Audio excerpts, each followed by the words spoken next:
Professional BS programme. ఇది కేవలం degree కాదు, మీ ఫ్యూచర్ కెరీర్ కి డైరెక్ట్ గేట్వే. పూర్తి వివరాలకు వెంటనే స్క్రీన్ పై కనిపిస్తున్న నంబర్స్ కి కాల్ చేయండి. వాళ్ళ అక్క కూతురు పెళ్ళికి వెళ్ళాం, పెద్ద ఆకేశారు. దాంట్లో మనం కళ్ళు మూసుకుని మటన్ ఫ్రై ఉంటే బాగుండు, ఉంది. మటన్ ఎగురు ఉంది. ఓన్లీ ములుగులు ఉంటే బాగుండు, అది ఉంది. ఇంత పట్టుకొచ్చారండి, వాడనుకున్నాను. అలా పట్టుకొచ్చి పెట్టాడు ఆవిడ. ఏంటిదన్న? టైగర్ ఫ్రాన్స్ అండి, తెలియదండి మీకు? టైగర్ ఫ్రాన్స్ ఉంటే ఎంత ఉంటుందా, ఎంత ఉంది అంటారు. వడలాగా ఇది ఎక్కడ అంటే సపరేట్గా పెట్టిస్తారండి, అలా చెరువులో ఉంటాయి కదా అని అంటున్నాడు. ఫుడ్లో లేదండి. సరే అది అయిపోయింది కదా, ఇంకా దాంట్లో పనస్తోనా ఇంకేదో పళ్ళు అవన్నీ తింటే మనిషి అక్కడక్కడ చచ్చిపోతాడు. ఆయన పెద్ద నుంచున్నాడు అక్కడ. ఇలా ఏమన్నా వదిలేరా, పడిపోతారా మీకు అంటున్నాడు. అని కుర్రవాళ్ళం కదా ఆయన ముందు ఒరే అంటాడు మమ్మల్ని అందరూ. ఏమన్నా వదిలేరా, మొత్తం తినండి, నేను స్పెషల్గా వండించాను అంటున్నాడు. ఇన్ని ఎలా తింటారు సార్ అంటే ప్రభాస్ కుమ్మేశాడు. అప్పుడు ఆయనకి ఏంటంటే వారంలో ఒక్కరోజే వదులుతాడు. జిమ్కి వచ్చి ఉండేవాడు చిరంజీవి అని. ఫుల్గా ఎక్సర్సైజ్ చేయాలి, ఏమి తింటానికి లేదు. డైలీ ఇంత cup rice, 2 half boiled chicken కానీ, లేకపోతే వెజిటబుల్ చేయని బాయిల్డ్ కానీ, అంతే ఫుడ్. అసలు అంటే తిని లేచి నుంచోవాలి. మళ్ళీ కూర్చోకూడదు, కూర్చుంటే మడతలు వచ్చేస్తాయంటే ఏదో రూల్ ఆయనకి. ఇలా తిని లేచి నుంచోవాలి. నుంచి అలా తిరుగుతూ మాట్లాడుకుని మళ్ళీ షార్ట్ రైడ్, మళ్ళీ పరిగెట్టేవాళ్ళం. జ్యూస్ అప్పుడప్పుడు ఇంత ఇచ్చేవాడు, ఇంత. అదేంటో 4 తడవాలి కదా సార్ అనేవాడిని. అంతే సార్, మీకు తెలియదు, మీరు అలా ఉన్నారు, మీ బాడీ లాంగ్వేజ్. నేను జిమ్కి వెళ్తాను, వెళ్ళకుండా ఎవడ ఉండదు, కానీ ఆయన మెయింటెనెన్స్ వేరు. ఆ చిరంజీవి గారిని ఒక బాడీ బిల్డరు, ఈయన కోచ్ 24 hours కూడా ఉండేవాడు. ఓకే, అప్పుడు 24 hours. ఏ కారు వాడేవాళ్ళు ప్రభాస్ గారు అసలు? అప్పుడు ఏంటది, స్కోడా అప్పుడు వచ్చింది కొత్తగా. అంటే ఆ సినిమా ఎండింగ్లో కొన్నాడు. ఫస్ట్లో అంత లేదు, అది కూడా లేదు. కంపెనీ కారు లేకపోతే వాళ్ళ నాన్నగారిది? కంపెనీ కార్లో వచ్చాడు. స్కోడా ఫస్ట్ రెడ్ కలర్ కొన్నాడు ఆయన. కొనుక్కోండి, ఎందుకంటే ఆయన నేను ఆ కార్లో ఏమన్నా బండి కొన్నాను రండి అని చెప్పి మా ఇంటికి వచ్చి కింద తీసుకుని కార్లో వెళ్ళి ఇక్కడ దూరంగా వెళ్ళి ఒక చిన్న అదే మామూలుగా నేను ఆ బీరు తాగుతానంటే ఎందుకు వచ్చిన అలవాట్లండి అన్నాడు. ఏముండేది కదా అలవాటు, అసలు ఏ చెడ్డ అలవాటు లేదు. రాముడు మంచి బాడులాగా అప్పుడు ఇప్పుడు నాకు తెలీదు. నిజంగా మీరు చెప్తుంటే నాకే ఇంకా ఎక్కువ వినాలనిపిస్తుంది. నిజంగా ఒక పాన్ వరల్డ్ స్టార్ గురించి అంటే కొంచెం ఇసుమంతన్నా ఎక్కుతుంది ఎవరికైనా. లేదండి, ఎక్కలేదు. ఇంత కూడా లేదంటే ఆయన క్యారెక్టర్లో చేంజ్ నిజంగా డార్లింగ్ అంతే. అందుకనే ఫ్యాన్స్ కూడా ఎందుకంటే డార్లింగ్ అంటే నిజంగా ఆయన ఎంత అండి. మనం ఆయన ముందు ఒక ఆర్డేట్ జుజుబీ నేను మాట్లాడకపోతే వచ్చాయని మాట్లాడుతూ ఉంటే నాకేంటి డైరెక్ట్ ఏమైనా తిడతాను భయం. అంటే ఇప్పుడు నేను అక్కడ ఆర్డేట్ పోస్ట్లో ఉన్నాను, డైరెక్ట్ ఏంటి కృష్ణ సోతి అక్కడ వెళ్ళి రెడీ చేయలేదు అన్నాడంటే పరుగు పోద్ది ఆయన. ఇంకోటి ఏంటంటే ఫస్ట్ 1-2 సినిమాలలో యాక్ట్ చేసిన ఆర్టిస్టులు కానీ డైరెక్టర్లు కానీ ఒక రేంజ్కి వెళ్ళిన తర్వాత హీరోస్ పెద్దగా కేర్ చేయరు. అమ్మో మన ఫ్లాష్ బ్యాక్ అంతా చెప్పేస్తారు, ఇల్లు అప్పుడు అట్టుండేవాళ్ళు. ఆయన చెప్తున్నాడు, అదే నేను చెప్తుంది. నాన్ వెజ్ కూడా పెట్టలేదు కదా మనకి అంటాడు సార్. అశోక్ గారు అంటే తిడతాడు, పెట్టాడు సండే మనకన్నా. అదే అండి, ఒక్కరోజు ఉండేది కదా సండే.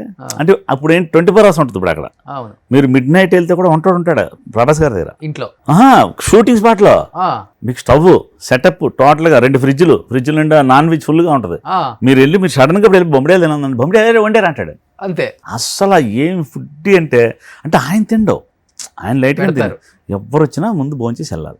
అదొక గొప్ప ఆ గుణం అందరికి రాదండి. గ్రేట్ ప్రభాస్ గారు. అసలు ఎంత ఇచ్చారు రెమ్యునరేషన్ ప్రభాస్ గారికి? అప్పుడు 5 లక్షలు పెద్ద మ్యాటర్. ఆయనకి 5 లక్షలు ముక్కు మీద 5 లక్షలు ఇచ్చారు ఈశ్వర్కి. అంతే అండి. నాకు ఎక్కువ వచ్చింది. ఇంకా ఆర్ట్ డైరెక్టర్ చేశాను కదా, art director come artist cum coordinator 3 పోస్టులు చేశాను. మీకు ఎంత వచ్చింది? నాకు 6 చిల్లర దాకా వచ్చింది. ఓహో, మీకు 1 లక్ష ఎక్స్ట్రా వచ్చింది. అదే అన్నాడు, మీకే అందరికంటే మీరే ఎక్కువ. అంటే అశోక్ గారు అంటే సినిమా అయిపోయి కూడా అశోక్ గారు డబ్బులు ఇచ్చాడు. అశోక్ కుమార్ డి రామారావు బ్యానర్ ఇందులో విలన్గా చేశాడు కదా దీంట్లో. ఆయన ఏంటంటే సినిమా అయిపోయింది, నేను ఇంకా ఆర్టిస్ట్గా నేను అడగలేదు. అంటే నాకు సిగ్గేసింది, ఎందుకులే ఓకే ఈ 2 ఇచ్చారు బాగానే అంటే. ఆయన ఆర్టిస్ట్గా తీసుకున్న వాళ్ళందరికీ ఇచ్చాను అన్నాడు. తీసుకోలేదు సార్, నేను ఇంకో 1 లక్ష ఇచ్చాను. అమ్మ బాబోయ్, అశోక్ గారు ఇంకేంది. 24 సంవత్సరాల క్రితం 5 లక్షల రెమ్యునరేషన్ తీసుకున్న ఒక హీరో 24 సంవత్సరాల తర్వాత 500 కోట్లు కాదు 5,000 కోట్లైనా కానీ వాల్యూ మేము సినిమా పెట్టుబడి పెట్టి తీస్తాం ఈ హీరో మీద అని పోటాపోటీగా నడుస్తున్న రోజుల్లో నిజంగా విత్ ఇన్ 24 years ఎంత చేంజ్ అండి. క్యారెక్టర్లో చేంజ్ రాలేదు చూడండి, మారలేదు. ఎంత డబ్బులు వచ్చేసినాయి, అన్నీ వచ్చేసినాయి. అది ఎందుకంటే ఎందుకు రాదంటే అండి, వాళ్ళ ఊరు వెళ్ళాం మేము. అంటే వాళ్ళ ఊర్లో ఒక పల్లకి గోడకు పెట్టి ఉంది. పల్లకి అంటే మీకు ఐడియా ఉంది కదా, మోసుకెళ్తారు. అది గోడకు పెట్టేసింది. దానికి బంగారు రేకులు ఉన్నాయి, స్టోన్స్ ఉన్నాయి. అలాంటిది ఇంట్లో వాళ్ళ అమ్మమ్మ గారు దాంట్లో వచ్చారట. అత్తోరి నుంచి ఇక్కడ తీసుకొస్తారు కదా, అది తీసుకొచ్చింది ఏం చేస్తారు కదా, పాడేలేరు ఏం చేయలేదు, గోడకు పెద్ద మేక కొట్టి అలా పెట్టేశారు. బంగారపతి వుడ్డు విత్ రాగి బంగారు రేకులు ఉంటాయి, ఇప్పుడు రాగి రేకులు పెడతారు కదా, అలా అవునవును. బంగారు రేకులతో ఉంది. కింగ్స్ వాళ్ళు వీళ్ళ అమ్మమ్మ గారు వాళ్ళ ఆ పెళ్లి పల్లకిలో ఇంటికి వచ్చారు. ఆ రోజులు మరి ఏం లేవు కదండి, మోసుకొస్తారు అలాగే తీసుకొచ్చి అలా పెడతారు. అది మళ్ళీ ఎక్కడ వెళ్తే దాంట్లోనే అసలు అది చూస్తే మనకి కత్తులు కిరీటాలు ఏం గుర్తుకొస్తాయి. ఆ పలక చూస్తేనే భలే ఉంటుంది. అసలు రాజవంశం ఉండదు అది, ద కింగ్స్ అంతే. బాహుబలి ఆ కోట్లు అలా కత్తులు ఇంకా చాలా రకరకాల అలా వాళ్ళకి కొంచెం వెండి ప్లేటు మధ్యలో బంగారు పువ్వు ఫుడ్ అలాంటివి ఉంటాయి. అంటే వస్తున్నాయి వాళ్ళు కాదు, అట్లా తీసేసిన అవసరం లేదు, అమ్ముకోసం. వాళ్ళు కింగ్సే, వాళ్ళ తాతలు అంతా వాళ్ళ నాన్నగారి తరం వరకు ఉన్నారు. ఇంకా తర్వాత సినిమా ఇండస్ట్రీకి వచ్చిన తర్వాత దాన ధర్మాలు ఇంకా ఎక్కువైపోయాయి. లేదండి, కృష్ణరాజు గారు మీకు కావలికి మంది ఇచ్చేవాడు, ఆయన పచ్చకామలకు మంది ఇచ్చేవారు మాకు. ఎందుకంటే మెడ్రాస్ నుంచి నాకు తెలుసు ఆయన వెళ్ళటం కలవడం గురుగారిని. అంటే ఈయన హీరో అవుతాడని ఎవరు అనుకోరు కదండి అసలు. ఈశ్వర్లో నేను ఫస్ట్ ఈయన యాక్చువల్లీ ఆఫీస్కి వచ్చినప్పుడు జయంత్ గారు, జవహర్ రెడ్డి కెమెరామెన్ ఈ సినిమాకి. జవహర్ రెడ్డి, నేను, ప్రభాస్ ముగ్గురం కలిసి బయటకు వెళ్ళి, అంటే సిగ్గుపడుతున్నాడు, డైలాగ్ చెప్పండి, చేస్తాను సార్, నేను చేయగలను, చేస్తాను సార్ అంటున్నాడు. జయంత్ గారు, కృష్ణ ఈయన కొంచెం సిగ్గుపడుతున్నాడు, నువ్వు బయటికి తీసుకెళ్ళి రోడ్ల మీద తిరిగి అక్కడక్కడ డైలాగులు వేసుకుని యాక్ట్ చేసుకుని డ్యాన్స్ చేసుకుంటాడు అన్నాడు. ఇదేం టెస్టింగ్ అంటే, మిగతా పొట్టోడిని వాళ్ళందరూ నేనే సెలెక్ట్ చేశాను, మిగతా బ్యాచ్ని అందరినీ. మోగోడు వీడు బాగా యాక్ట్ చేస్తున్నాడు సార్, వీడు చేస్తున్నట్టు, ఓకే కృష్ణ వీడియో తీసి అన్నాడు. తీసిస్తే జయంత్ గారు ఓకే చేశాడు. అలాగే ఈయన తీసుకుని బయటికి వెళ్ళాం. బస్ స్టాండ్లో నుంచున్నాం, ఎవరు 4 అమ్మాయిలు ఉన్నారు, అమ్మాయిల పక్కన నుంచున్నా.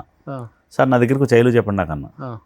ఏం మాట్లాడుతున్నారండి, అమ్మాయిలు నా సార్ కొడతారు సార్, ఏంటి మీరు అంటే సిగ్గుపడితే రేపు పొద్దున్న కెమెరా ఉంటుంది, 100 మంది ఉంటారు, అప్పుడేం చేస్తారు. సరే సార్ అని చాలా వచ్చి దగ్గరికి వచ్చి బెరుగ్గా వచ్చాడు, ఐ లవ్ యూ అన్నాడు. సార్ ఇలా చేస్తే జయంత్ గారు చూస్తాడు, వేరే హీరో మారిపోతాడు. ఆల్రెడీ అప్పటికి వేరే హీరోని అనుకున్నారు, మీకు ఓపెన్గా చెప్తున్నా. ఈశ్వర్కి ఈయన కాదు హీరో, వేరే హీరో ఫిక్స్ అయ్యాడు. ఈయన భలే ఉన్నాడు, ఈయన ఎవరో పొడుగ్గా అందంగా ఉన్నాడు, ఈయన పెడదామా అలా వచ్చి టెస్టింగ్ పెట్టాం. ఓకే చేశాడు. బాడీ కొంచెం ఇలా నడిచేవాడు అప్పుడు, కొంచెం షార్ట్ దింపండి. మరి మీకు ఈశ్వర్లో ప్రభాస్ నడక చూస్తే మీకు అర్థం అవుతుంది, షార్ట్ అని చూస్తే ఇలా నడుస్తాడు, ఇలాగా ఉంటాడు. ఇప్పుడు బాడీ అంటే కొంచెం అది ఎడుతుంది సార్, షార్ట్ బాగుంది కానీ స్టైల్గా ఉంది, కానీ అది బెండ్ అయినట్టు ఉంటుంది. అంటే నాకు అది అలవాటు అండి, నా బాడీ లాంగ్వేజ్. మీకు ఇది ఎలా అలవాటు అయిపోయిందంటే, అక్కడ వైజాగ్లో ఆయన పేరేంటి మాస్టర్ నేర్పుతారు, సత్యానంద మాస్టర్ దగ్గర ట్రైనింగ్ అయ్యారు. ఆయన ఏం చేశారంటే, ప్రభాస్ వచ్చిన తర్వాత ఈ సినిమా అయ్యాకనండి డైలాగ్ సిగ్గుగానే ఉండేది ఆయన. అంటే ఇప్పటికీ సిగ్గాండి, అప్పుడు కాదు ఇప్పటికీ సిగ్గాండి. మరి అప్పుడు డైలాగులు అన్ని మాస్ సినిమా కదా అది, చెప్పాలంటే ఊరు మీద పెట్టేసి చెప్పించే డైలాగ్ ఆయన అదే కదా. అందుకే ఈయన వేసాడంటే, జయంత్ గారు కూడా కొంచెం బాగా మేధావి డైరెక్టర్ ఆయన కూడా. ఎందుకంటే ఫస్ట్ కృష్ణ ఆ శ్రీదేవిని కౌలించుకొని ఇలా కౌలించుకుని డైలాగ్ చెప్పు టక్కని అంటే కావాలని చేసినంటే నేను కౌలించుకుని నాకు తెలిసి ఆయన గురించి, అంటే ఆల్రెడీ చేశాను కదా ఆయనతోటి, ప్రేమ అంటే ఇదే ఆయన స్కూల్లో తెలుసు. కౌలించుకుని నిజంగానే ఏంటో పట్టుకోడు బుద్ధి లేకుండా గట్టిగా ప్రభాస్ మీరు అంటే తప్ప కృష్ణ అవుతాడు, అలర్ట్ అవుతాడు కదా, నవ్వు సిగ్గు మాయమైపోయి అమ్ముతాడు. డాడీ తిడతారమ్మా భయం వచ్చి చేస్తాను. డైలాగ్ ఒకసారి కృష్ణ డైలాగ్ నువ్వు చెప్పు ఒకసారి పక్కన ప్రభాస్ చెప్పండి రే నువ్వు చేసేది కరెక్ట్ కాదురా, ఏంటి చెప్తున్నా కృష్ణ, అది ఏంటి బుద్ధి ఉందా లేదా పక్కన ప్రభా నువ్వు రెడీ రెడీ అలా రెడీ చేశారు. అసలు టక్ వెళ్ళిపోయాడు. ఆయన ఏంటంటే ఈయన కసి ఉందండి లోపల మాత్రం, మనకు ఎవడో ఉట్నే హీరో అంత రేంజ్కి వెళ్ళిపోయాడు. కసి ఉంది, 1 more సార్ అంటే బాగా చేశాను, 1 more చేయనా అనేవాడు. అప్పుడు 1 more చేయడానికి లేదు, ఫిల్మ్ షిప్ అంటే 1 more చేసుకోవచ్చు, 1 more అంటే సర్రని 10,000 క్యాన్ వెళ్ళిపోద్ది. ఫిల్మ్ కదండి అప్పట్లో, ఈశ్వర్కి ఫిల్మ్తో చేసింది, డిజిటల్ కాదుగా, అది ఖర్చు ఎక్కువైపోద్ది. ఆయన 1 more అంటే బాగుంది మళ్ళీ బయటకు వచ్చి అప్పుడు మీకు టక్కని మానేటర్ చూసుకోవడానికి లేదు, అవును చేసేసి వెళ్ళిపోవాలంటే. ఈ ముద్దు సీన్లకి వీటికి కట్టలను పెట్టేవాళ్ళంటే అస్సలు సిగ్గు అంటే సిగ్గు. ఆ స్కూల్ దగ్గర పెట్టాడు, ఎక్కడది అమీర్పేట దగ్గర పార్క్ ఉంటే అక్కడ పెట్టాడు షూటింగ్. మా కర్మ కొద్ది స్కూల్ బెల్ అయింది, మొత్తం అమ్మాయిలు అబ్బాయిలు అందరూ వచ్చి నుంచున్నారు. శ్రీదేవి సైకిల్ మీద వచ్చాగింది, నేను వచ్చి సంవత్సరాల తర్వాత యాక్సిడెంట్ అయిపోయి పొడిస్తే కౌలించుకోవాలి, గట్టిగా కౌలించుకుని పెద్ద ఫీల్ రౌండ్ ర్యాలీ ఇలా అంటాడు. ఎక్కడ అమ్మాయి ఇక్కడ ఉంది, అసలే పొడుగు చేతులు, అమ్మాయి ఎక్కడ మధ్యలో ఉంటుంది, ఈ దగ్గర రావట్లేదు, ఈయన సిగ్గుపడుతున్నాడు. కొంచెం డైరెక్టర్ గారు కొంచెం మా ఆయన స్కూల్ ఉపయోగించాడు. సరడి టక్కన అమ్మయ్య సర్రం రౌండ్ ర్యాలీ దొరికింది. తానేనా సాంగ్ వెళ్ళిపోద్ది అనుకోండి. అవన్నీ ఏంటంటే ఇప్పుడు తలుచుకుంటే చాలా విచిత్రంగా ఉంటుంది. ఏంటి ఈయన ప్రభాస్ ఇప్పుడు అలా ఇప్పుడు గట్టిగా పెట్టుకుంటాడు, కాదు ముద్దు కూడా పెట్టుకుంటాడు. అంటే ఆ రోజులు ఆ ఫస్ట్ ఫీల్ ఉంటుంది చూడండి, చాలా గొప్ప. మాకు ఇప్పుడు ప్రభాస్ గారితో ఎప్పుడెప్పుడు రొమాంటిక్ సీన్స్ వస్తాయని థియేటర్లో వెయిట్ చేస్తాను. అవును నిజంగా అప్పుడు చాలా సిగ్గుపడేవాడు చాలా అండి. మీరు కొన్ని అయితే నేను మీరు అన్నట్టు బ్లాక్ క్లాత్లు తీసుకెళ్ళాం. అంటే అక్కడ జనం ఉన్నారనుకోండి, ఇద్దరం కింద వదిలేసేవాడు క్లాత్, ఆ చెరోడు ఈ చెరోడు కింద నేల మీద అలా వదిలేసేవాడు, తాడు పట్టినవాడు అనమాట. నేను ఆర్డర్ కదా, అది చేయాలి కదా. రెడీ, స్టార్ట్, కెమెరా, టక్కని ఇద్దరు ఇలా పైకి పట్టుకుంటారు, అటు ఇటు, యాక్షన్.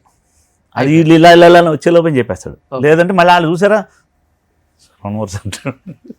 చాలా అసలు అంటే ఆయన మంచితనం, ఆయన అదే పైకి తీసుకొచ్చిందండి. అలాంటి ఇన్నోసెంట్నెస్సే నచ్చింది జనాలకు. అవునవును, జనానికి అదే నచ్చింది. ఆయన కూడా నేను ఇది అని ఎక్కడ చూపించుకోరు, ఇక్కడ అసలు ఇంత లేదని గర్వం. సుమన్ టీవీలో మీ పర్సనల్ అండ్ బిజినెస్ ప్రమోషన్స్ కోసం కింది నెంబర్కి కాంటాక్ట్ చేయండి.